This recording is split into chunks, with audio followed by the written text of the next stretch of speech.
예, 아무래도 FOMC 회의 결과를 앞두고 저희들도 이 부분 한번 짚어보도록 하겠습니다. 그리고 앞으로의 전망도 저희가 조심스럽게 한번 해보도록 할 텐데요. 상승미소 이명로 경제 칼럼니스트 모셨습니다. 안녕하십니까? 네, 안녕하세요. 안녕하세요. 이번에 25bp 인하하는 것은 기정사실화돼 있는 사실인 것 같고, 예. 근데 이제 시장에서는 앞으로 몇 번을 더 어디까지 내릴 것이냐에 대해서 이제 얘기를 더 많이 하는 것 같습니다. 네. 비슷한 동의하십니까? 25bp 인하에 한 내년까지 많으면 4번 정도까지 얘기하는 사람들도 있던데 이에 대해 어떻게 전망하세요? 글쎄요, 사실 4번까지 인하하는 건 좀 무리가 있을 것 같고요. 네. 최근에 발표한 미국의 경제 지표들만 보면 사실 금리를 인하할 시점은 전혀 아니거든요. 네. 그래서 그런데도 불구하고 시장은 이미 0.25% 내리는 것을 거의 기정사실화하고 있습니다. 그래서 적어도 4번까지는 아니더라도 2번 정도까지는 인하할 가능성이 있지 않을까. 내년 상반기까지? 예, 그렇게 보고 있습니다. 알겠습니다. 네. 그러면 글쎄요.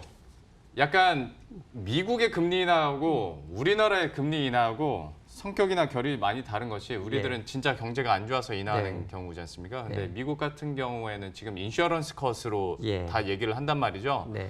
그러니까 지금으로서는 미국 경제 지표랄지 아직은 견조한데 그냥 선제적인 대응 방안 차원에서 한다고 읽어야겠죠? 예, 그렇습니다. 지난주에 미국의 발표한 2분기 GDP 내용을 먼저 화면을 좀 보시겠습니다. 2분기 GDP가 사실 1분기의 3.1% 성장보다는 좀 하락했죠. 그래서 약 2.1%. 앞부분에 워낙 성장률이 높았기 때문에 2분기 예상치가 1.8에서 1.7 정도로 시장이 예상을 했죠. 컨센서스를 보면 1.9까지 올렸는데 그걸 넘어섰습니다.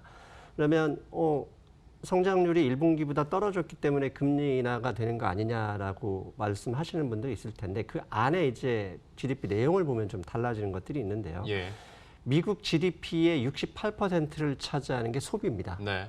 그 소비는 바로 밑에 리얼 컨슈머 스펜딩이라는 거 보면 그 화면을 보시면 아시겠지만 4.3%.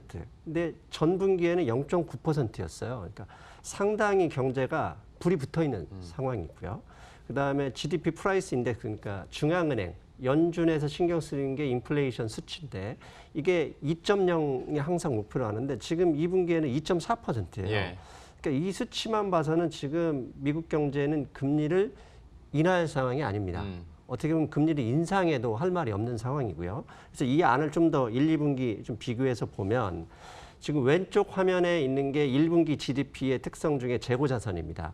그래서 보면 2019년 1분기의 재고자산이 거의 1년, 거의 5분기 만에 최고치를 기록할 정도로 상당히 높았어요. 즉 1분기의 GDP가 3.1% 성장을 했지만 재고자산이 저렇게 많이 늘었기 때문에 결국 재고자산이라는 건 잘 팔리지 않으면 경제 부담이 되잖아요. 그래서 그 걱정을 했었어요. 그런데 오른쪽 화면에 보면 2분기 GDP에서 보면 지금 컨슈머, 앞에서 언급했던 컨슈머 스펜딩인데 무려 4.3% 늘었어요. 그런데 저 수준이 어느 정도냐?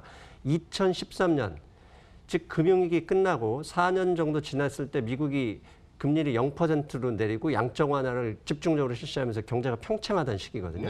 저만큼 경제 지표가 좋아진 상황입니다. 그럼에도 불구하고 미국이 금리를 인하하겠다.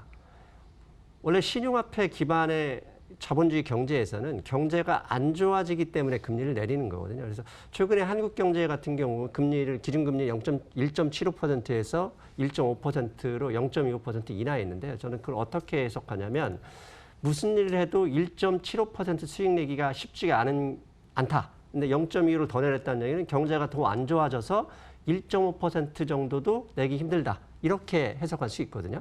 그러니까 앞에서 언급한 대로 미국은 경제가 좋은데 왜 금리를 인하하게 되냐. 지난번 파월 의장이 의회 청문회에서 이런 얘기를 했었습니다. 인슈어런스 컷이다. 즉 왜 인슈어런스냐. 대외 변수. 미국과 중국의 무역 분쟁. 그다음에 유럽이 지금 상당히 안 좋거든요. 유럽. 그다음에 일본과 한국 문제도 거기에 약간 섞일 수도 있는데요. 이런 문제 때문에 미리 안 좋아지는 걸 방어하기 위해서 선제적으로 인하하겠다. 그런 의미로 지금 이야기를 하고 있습니다. 그래서 시장은 경기가 안 좋아서 인하하는 게 아니라 보험성으로 인하하기 때문에 최근에 상당히 좋게 금융시장이 반응을 하는 거죠. 2020년에 대해서 좀 꺾일 수도 있다라는 우려들도 나오고 있는 만큼 역시 예. 선제적으로 좀 대응을 하고 있는 모습이고 네. 그거 좀 어떻게 보셨는지 개인적으로 좀 궁금해서 트럼프 대통령이 계속 연준을 압박하고 있지 않습니까? 네. 뭐 지난 간밤에서도 자꾸 빅샷 얘기하면서 네, 50bp 네. 얘기를 하고 이제 긴축 그만해라 네. 이런 얘기까지 하는데 글쎄요 트럼프의 속내는 그냥 약달러 그다음에 뭐 주식시장 좀 더 붐업시키고 그 정도로 해석을 해야 되지 아니면 다른 속내가 있다고 보십니까? 사실 앵커님 말씀하신 대로 트럼프 대통령의 속내는 주식시장이라고 봅니다. 왜냐하면 사실 부동산 시장이 하락한다는 뉴스가 나와도 실수요자가 아닌 이상은 그게 하락한지 아닌지 별로 체감하지 못합니다. 근데 증권시장은 전 세계에 동시에 그 시세판이 중계가 되거든요. 예. 그래서 주식시장이 올라가면 경제가 좋아진다고 정치인들은 항상 얘기를 하죠. 그래서 트럼프 대통령도 내년에 재선을 앞두고 있기 때문에 자신의 공이 주식시장이다. 실제로 주식시장이 올랐기 때문에 그걸 신문에서나 일반 투자자 입장에서는 받아들이는 입장이거든요. 예. 그래서 그걸 노리는 게 아닐까 생각하고 있습니다. 트럼프의 뜻대로 항상 연준이 꼭 되진 않았었는데 네. 그래도 줄기차게 계속 주장은 하길래 한번 여쭤봤고 네. 과거사를 봐서 앞으로의 주식시장 전망도 한번 해보도록 할 텐데 이렇게 네. 기조가 바뀌었을 때 그러니까 네. 인상 기조에서 네.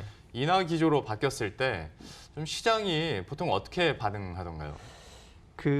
지금 먼저 화면을 보시고 얘기하시죠. 예. 이게 지금 UBS에서 나온 자료인데요. 금리를 하면서 최초로 금리를 인하했을 때 밑에 이제 1, 2, 3, 4, 5씩 저희 계절수거든요. 예. 저렇게 지나갔을 때의 주식시장이 얼마나 올랐는지 내렸는지 보여주는 건데요.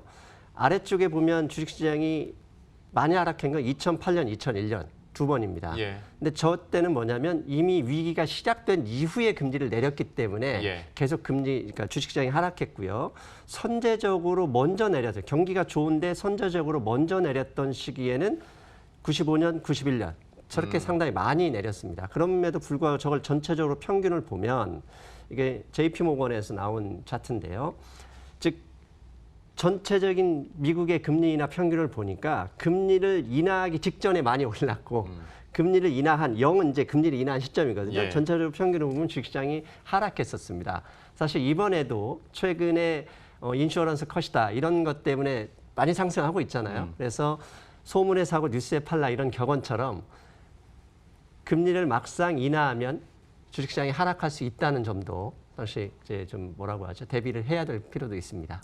그러니까 하방도 좀 열어둔 상황일 수도 있겠는데 그렇죠. 좀 실제적으로 네. 만약에 연준이 다시 이제 금리를 추가적으로 예. 뭐 이번에 25bp는 이미 시장에서 예상을 했으니까 더 예. 완화 국면으로 간다면 네. 좀 시장 전망은 어떻게 볼 수 있을까요?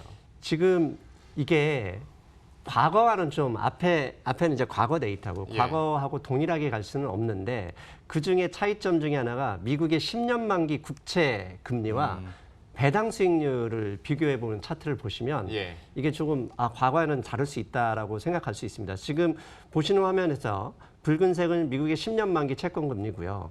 파란색은 S&P 500의 배당 수익률입니다.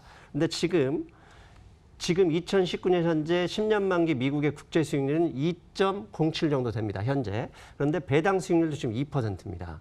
즉 금리가 상당히 많이 내려온 상황에서 배당 수익률이 같다면 네. 배당만으로도 채권 금리의 수익률을 감당할 수 있다면 주식시장이 더 하방을 경직할 수 있거든요. 굳이 오랜 기간 리스크를 떠안을 필요가 없으니까요. 그렇죠. 그리고 실제로 보면 존슨앤존슨이란 이 주식은 예. 현재 130달러인데 연간 배당 3,008달러를 배당합니다. 그다음에 JP모건 같은 경우 3.6달러, 골드만삭스의 경우는 주당 5.76달러고요. 프루덴셜 파이낸셜이라는 주식은 100달러인데 주당 4.0달러를 1년에 한 주당 배당을 하면 이 배당 수익률 보면 이게 3.5%, 4% 됩니다. 그러면 채권에 내가 투자해서 2%를 받을 바에야 이런 주식에서 배당만 받아도 3%, 4% 이상의 수익을 내기 때문에 주식시장이 하방 경직이 돼버렸고 예. 그래서 과거의 금리 인하와는 약간 다른다는 점도 분명히 고민을 하셔야 되는 시점이라고 봅니다. 예. 근데 약간 조금 더 근본적인 얘기를 해서 네. 그러면 이렇게 연준이 금리 인하 그러니까 뭐 경제가 힘들어서 인하하는 것도 아니고 네. 보험성으로 인하하는데도 시장이 안 오른다는 전망을 하시는 근본적인 다른 이유가 있습니까? 그렇죠. 주식시장이 올라가는 건 수많은 변수가 있는데 최근에 미국 주식시장을 올리는 가장 큰 자료는 일단 수급에서 찾을 수 있는데요. 최고의 수급은 현재 미국의 자사주 매입에 있습니다. 화면에 보시면 미국의 자사주 매입이 올해는 무려 1조 달러를 넘어설 것으로 예상하고 있습니다. 예. 근데 1조 달러 이 돈이 자사주에 매입하는 돈이 대부분 기업이 벌어들이는 순이익이나 뭐 가지고 있는 유보금이라고 하면 이 돈이 결국 소비자한테 풀려서 소비를 활성화되는 측면에서는 긍정적일 수는 있습니다. 예. 그런데 많은 기업들이 이 돈을 부채로 조달하고 있다는 거죠. 실제로 금리가 올해 7월, 6월에 그 금리 인하 가능성이 나면서 채권 금리가 지금 현재는 0.25%가 아니라 채권 금리, 미국의 10년 만기 채권 금리만 보면 이미 기준금리 0.75% 수준으로 떨어져 있거든요. 예.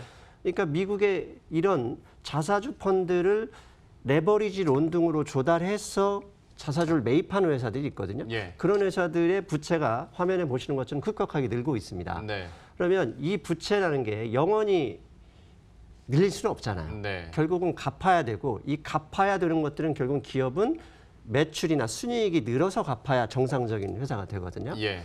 그런데 최근에 인슈어런스 컷이다라는 얘기는 미국 무역 분쟁, 그다음에 대외 변수들 때문에 미국의 기업들이 1분기, 2분기가 좋지 않았다는 걸 시장이 용인해주고 있어요. 네. 근데 이제 3분기의 순이익은 최근에 미국이 이제 약달러나 중국과의 지금 분위기가 좋아지고 있잖아요. 이런 분위기 속에서 3분기의 실적이 실제적으로 좋아지지 않아 버리면 예. 이제 이런 부채 문제가 표면화될 수도 있는 거죠. 그럼 그 말인즉슨 지금 미국 증시에서 어느 정도 버블도 껴 있다고 판단해도 되는 겁니까?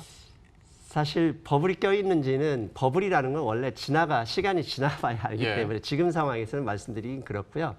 결국 최근에 보면 미국의 주가를 끌어올리는 기업들이 대부분 이제 대형주 위주입니다. 그래서 실제로 빵이나 마가라 대변되는 그런 위주의 재무구조나 매출이 확인되는 기업들은 상당히 수익이 높고 그런데 AT&T나 이렇게 부채가 많은 GE 같은 경우죠. 레버리지론이 너무 많아서 부채 부담이 많은 기업들은 거의 그 최근의 상승 흐름에 올라타지 편승하지 못하고 있는 상황이에요. 예. 그렇다면 앞에서 언급한 대로 3분기 실적인 이제 10월 15일부터 발표된단 말입니다. 그러면 그 실적 이게 1, 2분기 순이익이 하락한 것을 용인해줬다 하더라도 3분기는 이제 상황이 금리까지 인하한 상황 이미 2분기 말부터 채권 금리가 인하한 상태에서 기업의 순이익이 올라가기 위한 좋은 조건이 형성되어 있는데 3분기에 실제적으로 순이익이 안 나왔다. 그러면 하락에 대비해야 될 필요도 있습니다. 예. 거기에 또 중요한 게 이제 10월 말에 영국의 브렉시트가 연기된 게 10월 말까지거든요. 근데 최근에 영국의 신임 수상이 아주 강경한 발언을 쏟아내고 있잖아요. 그래서 두 가지 영국의 브렉시트, 노딜 브렉시트의 문제, 그다음에 미국 기업들이 3분기에 실제적으로 1, 2분기에서 하락했던 순이익이 회복이 되느냐. 그걸 확인하지 못한다. 그러면 그때부터는 9월, 10월 쪽으로 갈 때는 하방에 대한 경계를 강화해야 될 필요성이 있다. 이렇게 생각을 합니다. 하방에 대해서 또 얘기를 많이 해주셨어요. 아무래도 지금 고점에 있는 뉴욕 증시에 대해서 장밋빛 전망만 할 수만은 없어서 오늘 FOMC 이런 이벤트를 계기로 한번 전망과 투자 조언도 함께 들어봤습니다. 지금까지 상승미소 이명록 경제 칼럼니스트와 함께했습니다. 고맙습니다. 네. 네, 그럼 저희도 여기서 인사드리도록 하겠습니다. 식사 맛있게 하시고요. 저희들은 내일 이 시간에 다시 찾아뵙도록 하겠습니다. 시청해주신 여러분 고맙습니다.